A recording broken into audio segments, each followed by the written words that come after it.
Three, two, one, here we go. RAINMAN'S Take podcast. Observations on the world we live in. My take on current events and other topics of interest. Also interviews with some really cool people. So let's get the conversation going.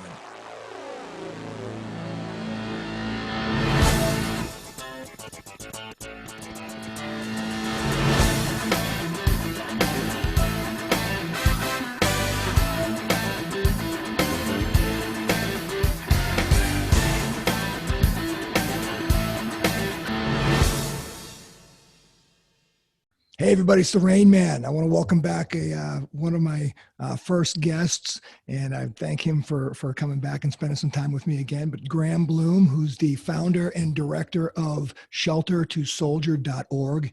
It's one of my favorite nonprofits out there. I'll let Graham kind of explain a little bit more about what they do, but needless to say, I'm a big dog lover and I'm a big fan of all veterans, and he's taking care of dogs and vets at the same time. So Graham, how you doing today? Really well, thanks. Thank you. All right. So Graham, go ahead and we were just talking about the golf tournament before we signed on here. This is your second annual, and it was you completely sold out. And how did everything go in terms of fundraising, in terms of fundraising for the mission?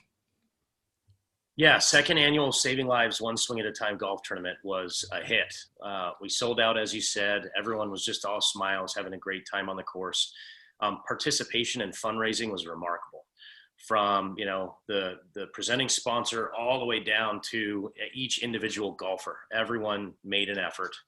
And showed up and had a blast and helped carry the mission forward. So we beat our goal. Those final numbers will be in shortly, but our goal was 80,000, and we're a few thousand plus above that. So very happy with the event. The beautiful Singing Hills Golf Resort. I mean, you're in the mountains, some water features out there. You're playing golf on a Friday afternoon. I don't know. It doesn't get much better, especially when you're helping charity. So very pleased with the turnout and the results of that tournament. Yeah. And I participated for the second time as well, and I love it.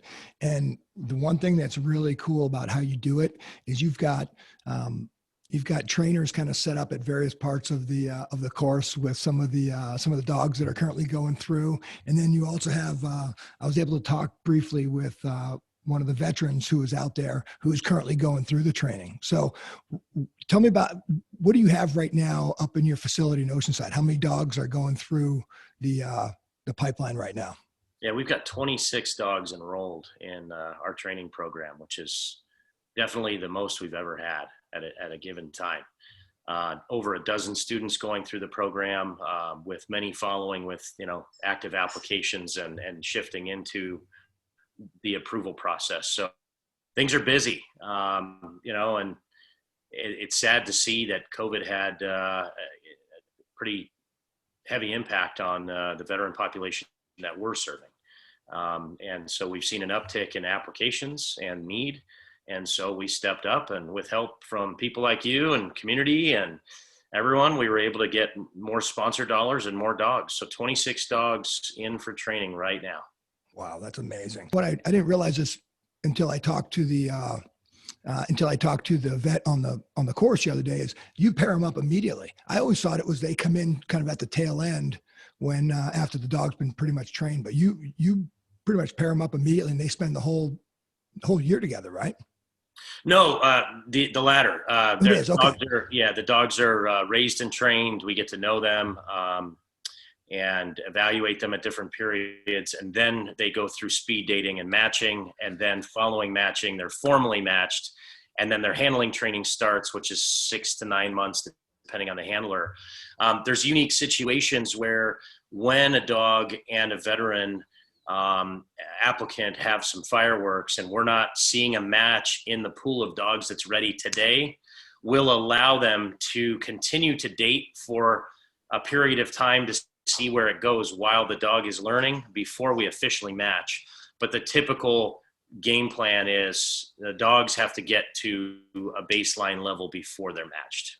Gotcha. So it's not the case. It's not the case that the veteran kind of, let's say he gets approved from the VA or from whoever is going to say, he's ready to go for the program, he doesn't pick the dog immediately.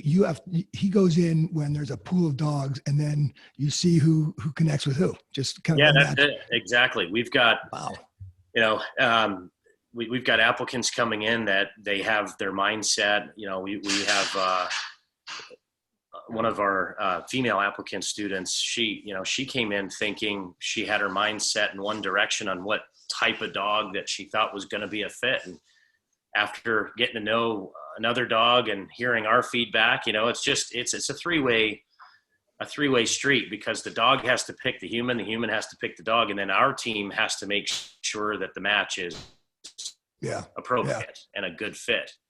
But yeah, bottom line, dating, each veteran applicant will date 3 to 5 times on average before they're actually solidified as a team, and sometimes much longer. But average is 3 to 5 solid dating sessions and outings, just to see if they're communicating, getting along, and size, personality, lifestyle needs, all that stuff. And is that them the two of them by themselves, or do you bring one of the trainers out with them and kind of have them go out and about and see how they interact? Yeah, so we assign each of these approved students with a trainer. And the trainers are the ones bringing the dogs out, doing these interactions, getting to know the individuals. And then where needed, our director of operations, Nikki, will come in, or myself, and Dustin, our veteran advocate, and we'll come in and look at things and, help steer the team in the right direction. But the trainers, they just get it. I met a number of them, both the civilians and the veterans. We've got a large majority of our dog trainers are veterans that, really truly get it. And those that aren't have been around and have the willingness to learn and want to try to get it. So everyone just pays attention to the signs, the weaknesses and strengths in the potential of a team, so that we can solidify those teams and move forward. Right. And real quick, throw it out there right now. It's sheltertosoldier.org, and go on their website. I mean, it's such an incredible service that you're providing to vets suffering from PTSD and other combat-related injuries, and then obviously taking dogs out of the pound and training them up and giving them a whole new lease on life. So if you're interested in donating, sheltertosoldier.org, and you can donate right onto the website. Again, it's one of my favorites because it combines two of my favorite things in the world, and so it's just it's a great thing to do. So this I find actually fascinating. In how many vets don't make it? I mean, is there a couple of them that just can't make it through the pairing process, or do you make sure that eventually they get something, they get a match? Yeah, no, I mean, it's typically not about the match per se. We have applicants that are going through an enormous amount in their lives. And so we've had people that we've reviewed and approved and gotten them started, been a light for those individuals. And then something in their life has steered them off course to different types of therapy or needs in the immediate needs. It becomes very real. The concept and idea of having a four-legged best friend and support system and highly trained companion in your life is very rewarding, and we've seen it change and save lives. But it's also an incredible commitment of time, energy, resources. You're basically bringing a child into your life. You've got to feed them and care for them and walk them and pay attention to them and be there for them as much as they're there for you. So that reality's definitely set in.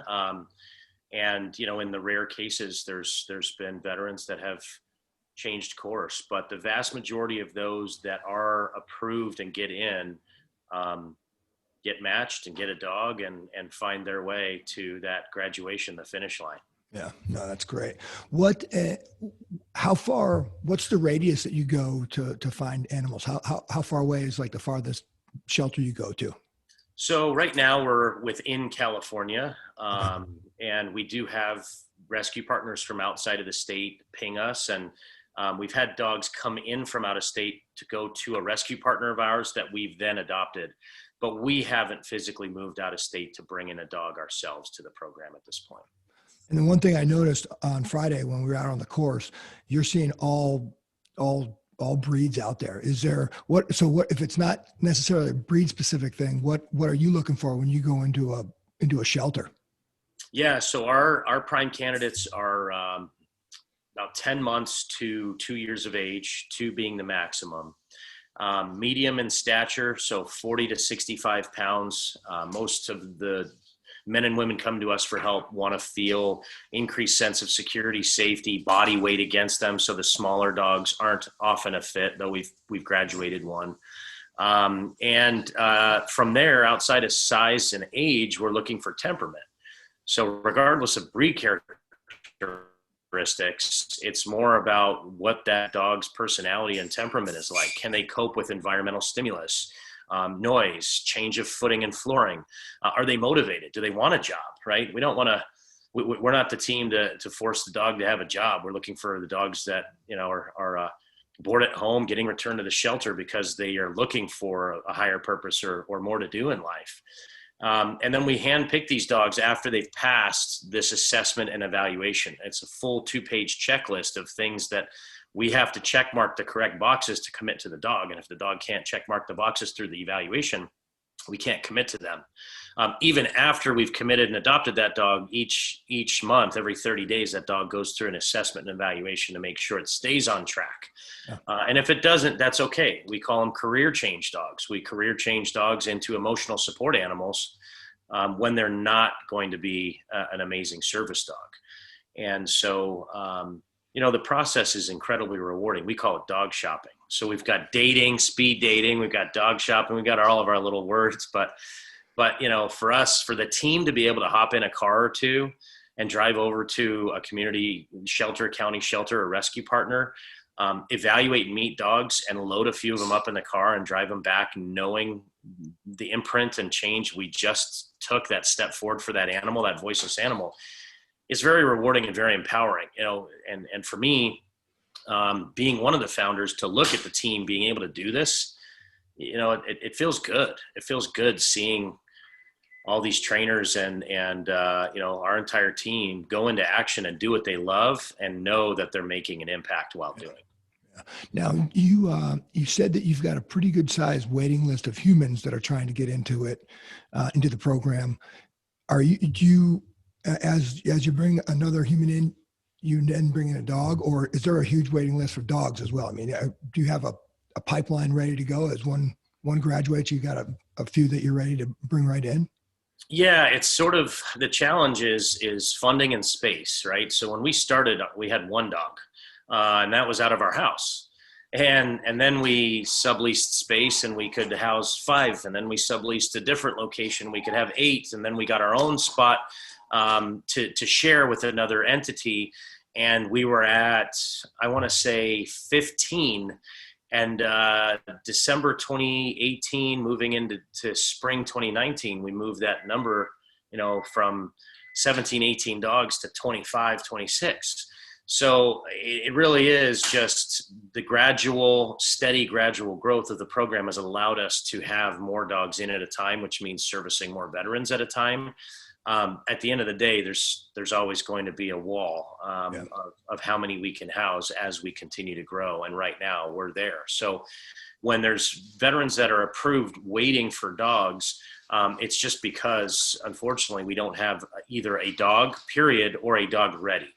And we're going to hustle and do everything we can to create that timeline gap and make it smaller. And we're also going to provide support services while they're waiting.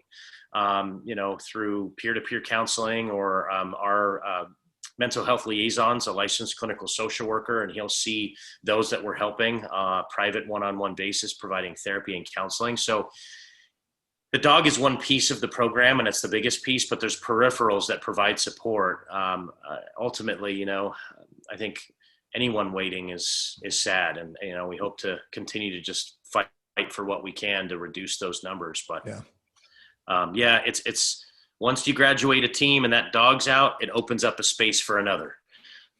It really works like your common hotel would work, right? You've got so many rooms in the house or the hotel, and you got you got to check someone else out to make more room. And thankfully, 25, 26 dogs, 9 years in from starting at one is a heck of a lot more lives changed and saved, but it's a work in progress every day.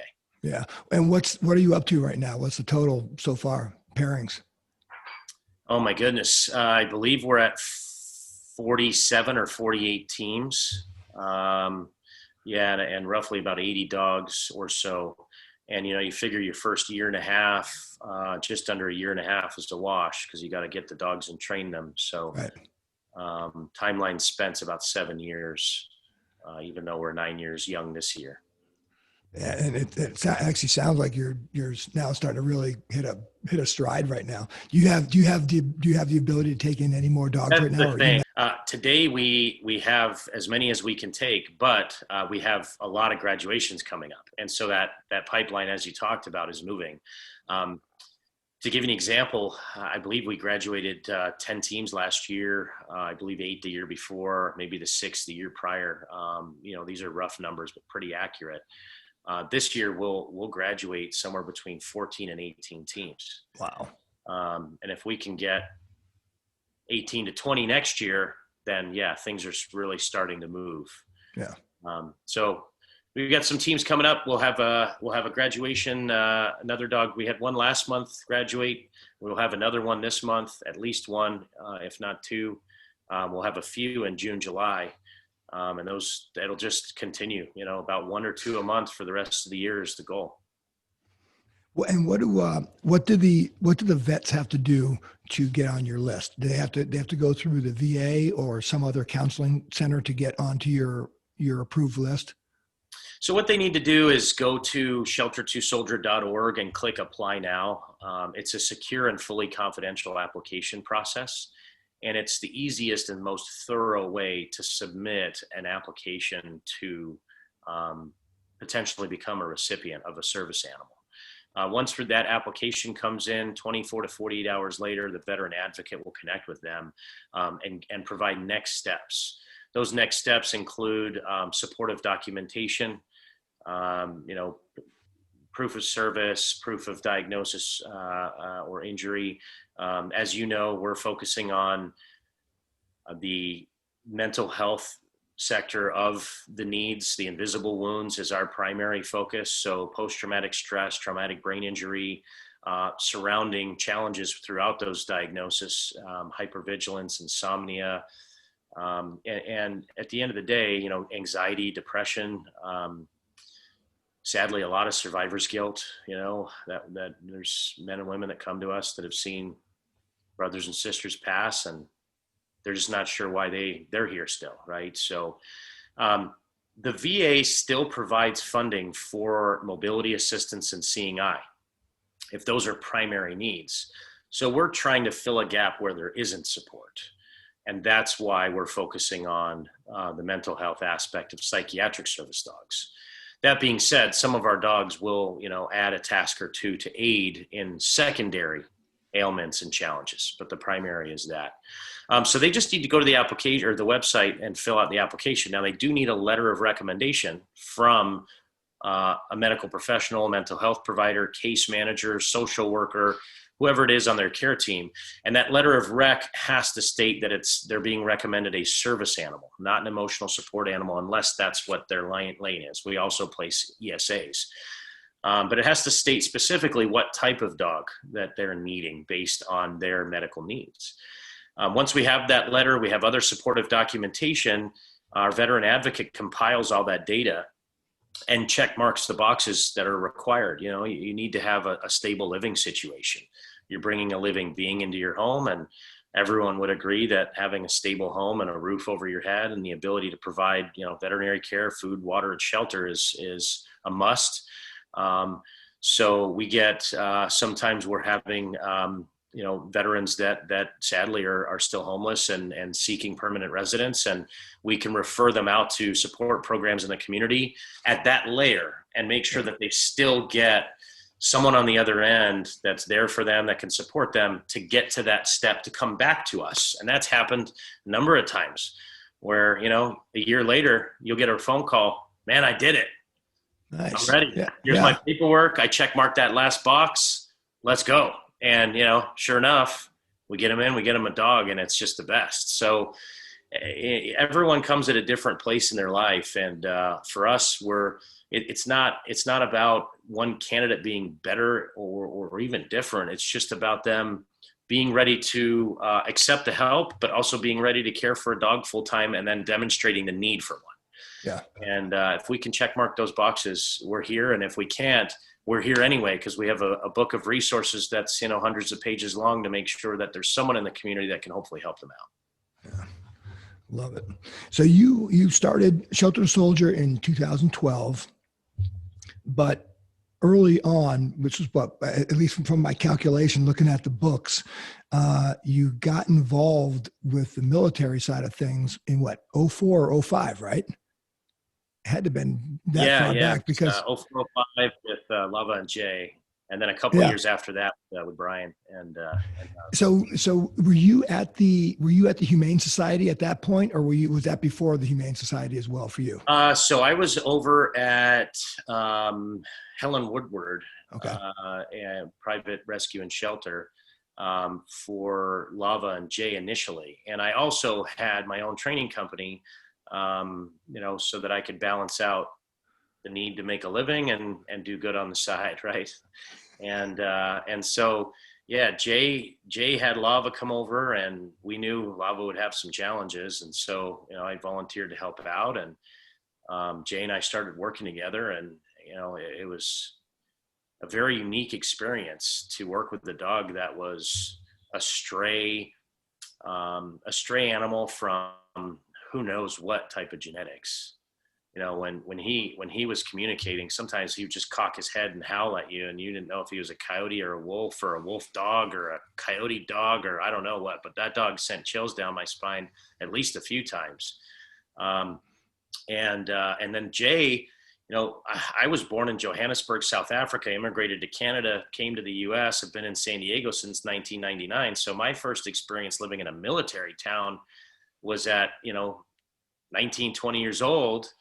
And those guys, Jay and Brian and a bunch of other guys I helped, I think I ended up helping, I want to say 14 dogs that came back from Iraq and Afghanistan.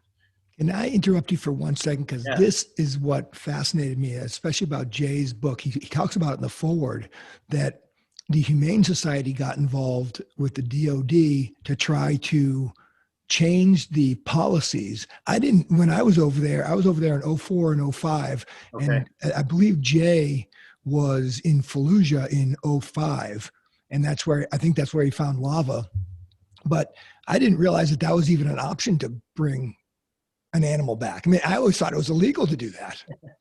Yeah. Not illegal, but against the regulations. Call it an option back then at all. I mean, they had the things that they had to do to make that stuff happen. It was whether they were calling in favors at military working dog kennels, or in Brian and Nubs's case, making a fake dog passport, paying someone to drive across the Jordanian border and putting him on a flight. I mean, I think Brian paid collectively through fundraising efforts, I think it was like $1,200 for a plastic airline crate, just because they were like, we'll charge you whatever we want. If you want the crate, pay up, And sure enough, he somehow got on that flight from Jordan to Chicago O'Hare, Chicago to San Diego. And I was at the airport when that little pup touched down, and then, Brian didn't come back for another month or so.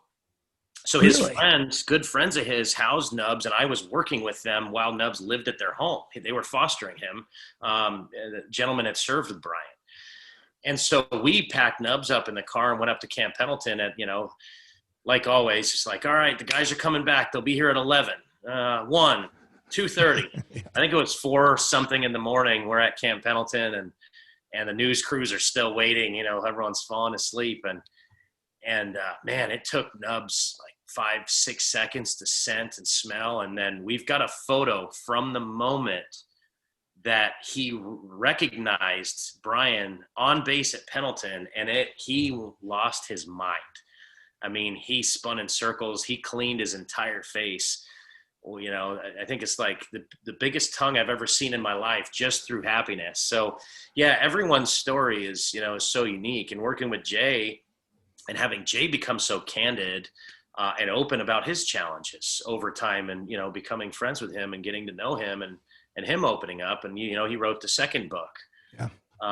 which was more about those challenges and less about the dog coming over, but more about, okay, here I am, but these are the things I'm working through.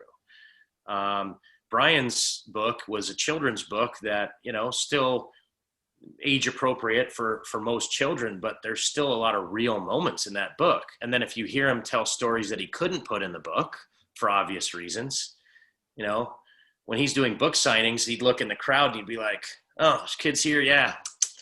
Anyway, it was tough. We sat down and told some of the other things that happened, and trying to the people that hurt Nubs or whatever. I mean, it was just remarkable stories from these guys that, you've been there. I haven't, but you're in a war zone. Everyone's learning as you go. It's a new type of war. The enemy is something we've never seen before. And here you are trying to, keep everyone safe. And then these moments come into your life where they just grounded them. That's what they told me. Every time I'm like, you guys risked a lot. They're like, yeah, but it was a piece of home. It reminded me of home. It kept me grounded, and I'll never leave an animal stranded. And that's that. So I don't know if you know how they got their names. So Nubs, if I remember correctly, they had cropped his ears for some reason, either maliciously or obviously it was maliciously, but that's how we got that name. And I don't know about they cut his ears off. I mean, and it wasn't some surgical procedure. They just hacked him off. Off. Jesus. It's horrific. Yeah. And then Lava was the Lava Dog Battalion. That's named after the Lava Dog Battalion because that's who found him, in a house, kicking down doors, and they found a little puppy in the corner, and they made sure he came out of there. So yeah, just incredible stories. There was another 10 or 12 puppies I helped rehabilitate that came back with a team out of 29 Palms. And man, same thing. Those dogs just genetically, they're wired different. Yeah.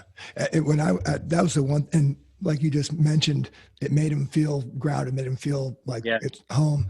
I just remember the worst feelings I had were, flying over the middle of the desert, and there would be a pack of dogs out there, or there'd be a pack of dogs running around in a bombed out house, right, just scavenging for whatever. And you just feel horrible, but essentially they're wild animals at that point. Yeah. Yeah. I mean, the things that they were eating, I won't even talk about, it's just unreal. How long does it take to get that out of them, to train up a Lava or a Nubs after what they've been through? They're all unique and different. I'll tell you, with Lava, it was management. It never truly left. But we managed it, and he was mostly safe. He just had moments where it would kick in, and just like the human. Like the human. Just management tools and stress relievers and obedience and socialization. And I mean, he lived in my home with my young kid at the time, and he'd be fine. And then all of a sudden he'd change his mind and look at him, and it's like, okay, well, today you're going to be separated. And, so Nubs reintegrated better. It took a long time, but he reintegrated better on the social side. But he's still, I remember one night, he was at home, and Brian had a pet sitter, and I had to go and help the pet sitter because they were trying to get into the home. And he was like, no, my dad's not here. You're not coming in. If Brian had been there, he would have been like, oh, your house. Cool, Dad. You get the door. But he wasn't going to put up with it. And so, still management on both sides. With the other group, the puppies, they were 5-6 months. I mean, I learned later who one of their parents was. I heard stories about the father, but we couldn't rehabilitate all of them. We rehabilitated as many as we could, and we couldn't save all of them. They had some things. They were, unfortunately quite unsafe at times, but overall it was a victory because the majority, moved on to live a good life. Yeah. Because and an opportunity to try. Yeah. And it's 100% not going to happen at all if they left them in Fallujah or wherever. Yeah. There was no chance. Yeah. No chance. So, are Lava and Nubs still alive? Because that was 15 years ago. No. Yeah, they both passed. Lava passed first, and then Nubs, but not without traveling all around. I mean, Jay's been living here in San Diego, but Brian was in San Diego. Then he went to Japan to Corpus Christi, and then Nubs passed, and now he's back in Florida. So Nubs got to see the world. He went all the way from Baghdad, or just outside of anyway, to sunny San Diego by way of Chicago O'Hare, all the way back to Japan. And I think they were in Japan 2-3 years. So yeah, just wild. But both dogs passed, an older age, not as young dog. Yeah. That story when you said about when Nubs went to the airfield when they were returning, my question is, did Brian have him for that long over there? That they were obviously able to make that significant of a bond where he leaves and he's several months traveling all over the world by himself to get to San Diego, and then he recognizes him at home, and that's incredible because when I came back after my first go, our two dogs at the time, Jake and Elwood, same thing. My wife brought them to the airfield, and we don't have kids, so those are our kids. And 100 guys in green outfits get off of these buses, and they recognized me immediately. It was amazing. It's cool. Yeah, they bonded. So he started bonding with Nubs before the whole story took place, as far as like Nubs following him and finding him back at this new base camp, because they were feeding scraps and MREs and Pop-Tarts and whatever, just helping the dogs out. And they would go to the same spot at this border transition and they would see the dogs, I think, daily. So they formed bond there. And then Brian left in a Humvee, and Nubs chased that Humvee for who knows how long, and then ended up finding him 70 miles later in the desert. I mean, he literally tracked the Humvee. And if you read the book, I mean, it tells the whole story that this dog tracked Brian and the team. Unbelievable. And, we assume he did it, through, gasoline, sense of oil, smells from tracks. And he was dehydrated. He had a hole in his side. He had cuts on his face, probably from walking through other packs of dogs. And they treated him, they hydrated him, they gave him some food and water. And then they built a makeshift shelter, and they housed him illegally, for a period of time until they knew that they couldn't anymore. I guess someone ratted him out or something. But anyway, they started making calls, and I somehow landed on the list of people in the email chain as, hey, we heard you're the Iraqi dog trainer. Can you help us out? I'm like, man, I've helped one guy, one dog, but I'm here to do what I can because I love it, and I'm happy to do my part. But sure enough, they, made some fake passport and get this dog home, and none of us believed it. We're all like waiting. Oh, it's this flight. It's his flight, and the news crews are there, and the Ellen show was there because they had heard about the story by way of email. And I mean, this airport would look like, paparazzi, I should say. And I wasn't convinced that dog's coming off that plane until I saw him, and then, that was a whole nother world. The dog's like, whoa, can I just get out of this crate and go pee, man? It's 40 cameras. And so what a wild ride it was. Yeah. And, I was fortunate to just be able to help those guys.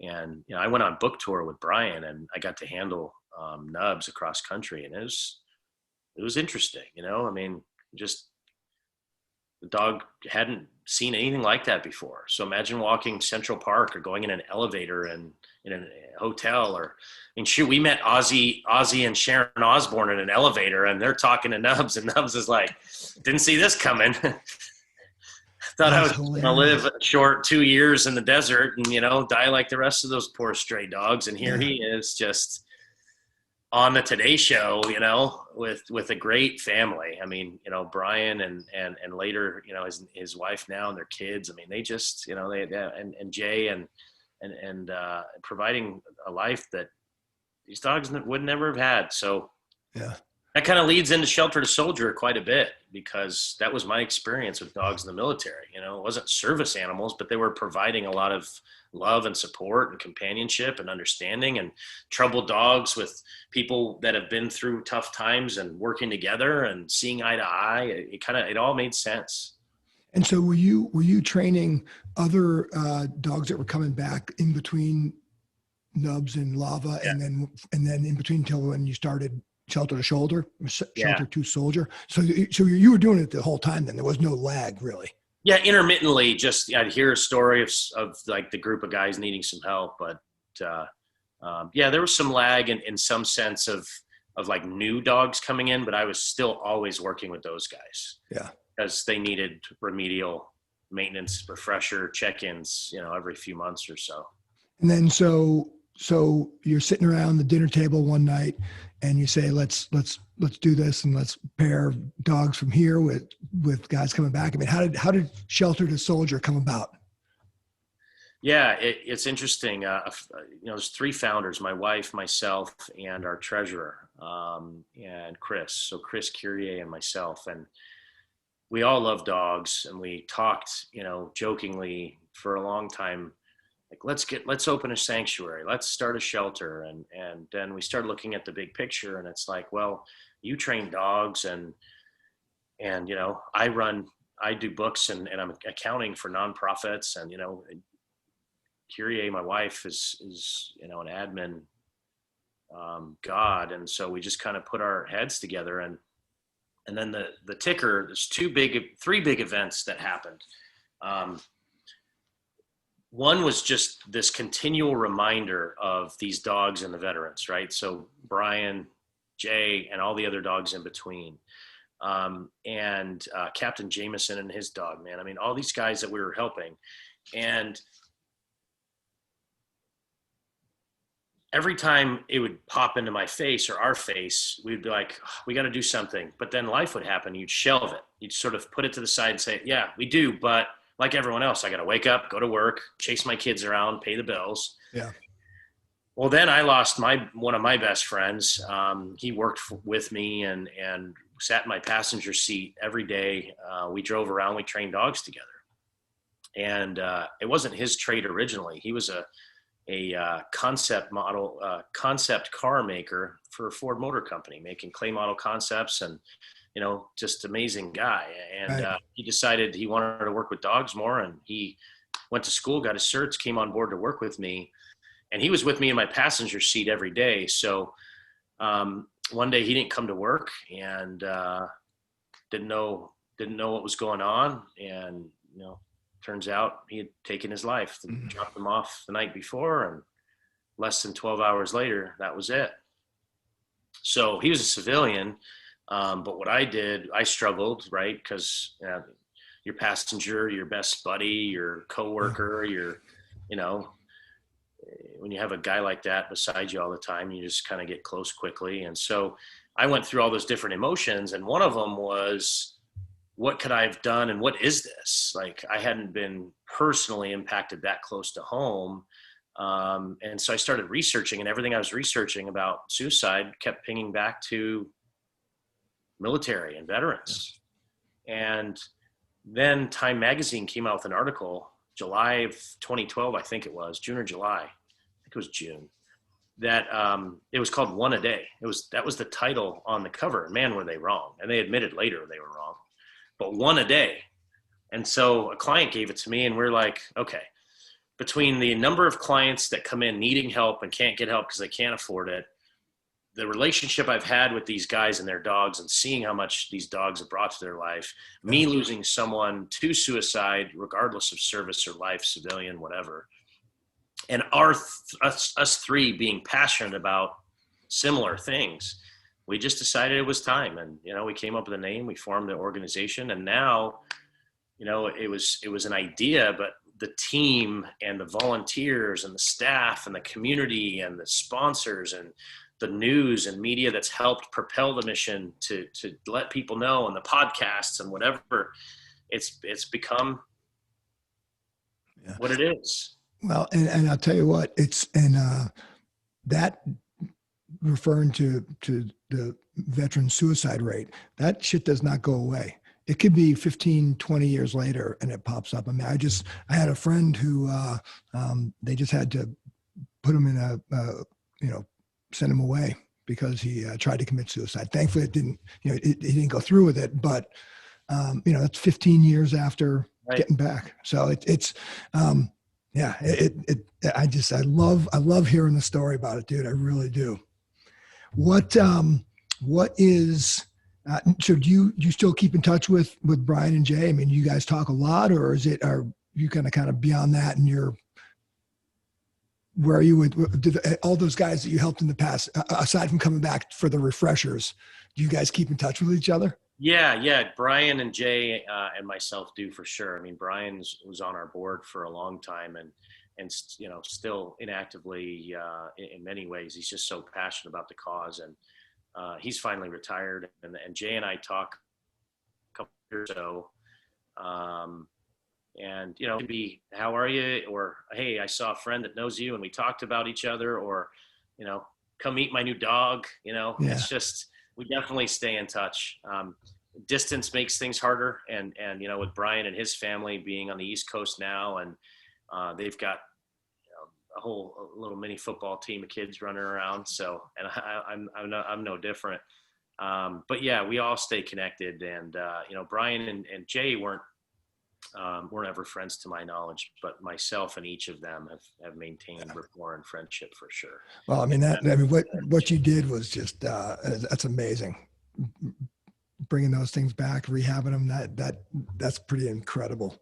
What, Yeah, actually, like, I'm definitely not one to credit at all on getting them back here. But I definitely, enjoyed helping train them and work with them. And yeah, it took everyone, it took the foster friend, and it took, everyone along the way, whoever it was, the veterinarian, the neighbor. I mean, so many people stepped up for these guys and these dogs, and as it should be. But it was good to see. It reminded me in those moments of community and what we can be when we work together, because people just had their back. yeah, yeah. So getting back to present day Shelter to Soldier, where do you see this going? I mean, you're obviously maxed out right now at 25. Is that 25? Is there expansion space there once you can afford to bring more in, or where are you over in Oceanside? Yeah, so Shelter to Soldier leases space out of the kennel where our for-profit dog training entity is, and we've sort of, we've got to still be able to have the other side to afford the facility in the way it is. So our goal is to get Shelter to Soldier its own place, have it stand on its own 2 feet. Our for-profit will continue to support as we can, and we've got a lot of donors that will. But it'd be nice to get a 6,000 to 8,000 square foot location on an acre or so, Yeah. where we can gradually increase that number, but also just have it really be its own. So goals over the next 1 to 5 years, standalone facility. We do want to start helping underserved out-of-state veterans in underserved areas. San Diego is going to be the heart and home, and we won't turn our back on our local veterans throughout Southern California. Right now is our service area, but there are people that have to drive 3-5 hours just to get to a VA, let alone a day or two or a flight just to be able to talk to a service dog entity. So there's things in mind there. For me personally, I don't see us opening in other states rather than bringing people out here. Get some tiny homes built, have a little temporary housing for them, let them live with their dogs for 2-3 months and get them back home. Yeah. So I think, the goal is just keep serving as many veterans and homeless dogs as we can, expand our reach gradually and responsibly as we have over time, take care of as many people as we can, and continue to raise these dollars. I think our first year we raised, I want to say $28,000, and then it was 48, and we're our annual budget right now is about 750. If we can double that, then we'll be in a place where STS can do some incredible things beyond what it's doing today, in a larger capacity on its own 2 feet. Yeah. And one thing that I do like about how you are raising money is people can go onto the website, sheltertosoldier.org, and donate on a monthly basis. So 5, 10, 15, 25 bucks a month. Yep. And so you don't have to write a big check there are definitely ways to get involved if you're interested. And like I said, this has been one of my 2 years ago. I'm sure I told you this in my little planner for my annual goal setting workshop. This was in 2018, I think. I wrote, I need to figure out something that help the vets, and I love dogs and shelter dogs. And I hand wrote in there, how can I put those two together? And then I literally was just surfing the web, and you guys pop up. I'm like, he's already doing it. And it's incredible. What's in store over the rest of the year in terms of fundraising events and that sort of thing? Yeah, we've always got little community events going on, and the website will keep everyone updated. But the next big event is our annual gala, and that is August. Oh goodness, I got to pull out the calendar to make sure I give you the right day. August 28th. So it's the last Saturday of the month at the Inn at Rancho Santa Fe this year. We did virtual last year. It was a huge success, but we're looking forward to being in person. Yeah. We plan to do a hybrid. So if you're in area, please come join us. It's a beautiful night under the stars outside on the lawn at the Inn at Rancho Santa Fe. 3-4 course meal, some incredible stories, like-minded people. And if you're out of the area, the goal is to produce and have it streamed just like we did last year, because we recognize there's a lot of folks out of area that have heard about the program now that contributed, jumped in the auctions, and helped us raise money. So the plan for now is hybrid. That's our next big fundraiser. We're working on some other things as well with other community partners, trying to work on something with the Padres right now at one of their games, but no dates or final things set. So, keep your calendars open or just log in and lock it in now. But it's an incredible night. We got about 150, 200 people. And I would easily say my favorite night of the year. Love it. Love it. Well, listen, Graham, I really appreciate your time. Thank you very much for spending a little bit of time with me this afternoon talking about Shelter to Soldier. Yeah, thank you. Thank you for always advocating and coming out and playing golf and sharing the mission. We've learned the power in numbers is incredibly powerful. And as you said, $1, $5, if 20,000 people give $1 every month and it's reoccurring, big change happens. So anyone, every dollar counts. Thanks for being a voice for your fellow veterans and the homeless dogs. Yeah, well, all of our friends are either vets or dog lovers, so this seems to be a perfect fit. So I'll see if I can put together a crew to come out for the gala in August. Beautiful. All right. Hey, listen, let me close out by saying, if you're in the military, police departments, fire departments, or first responders, if that's you, stay safe. And if you need somebody to talk to, there's plenty of resources out there. So make sure you find them. sheltertosoldier.org. Graham Bloem. Thanks again. All right. Thanks very much. Take care. Thanks for watching RAINMAN'S Take, Observations on the World We Live in. If you like the content, don't forget to hit the subscribe button below. You can also follow RAINMAN'S Take on Instagram at RAINMAN'S Take. Also, check out our website at www.rainmanstakepodcast.com and send your comments to rainmanstake@gmail.com. Keep an eye out for future podcasts, which will be coming out every Thursday at 5 p.m. West Coast time.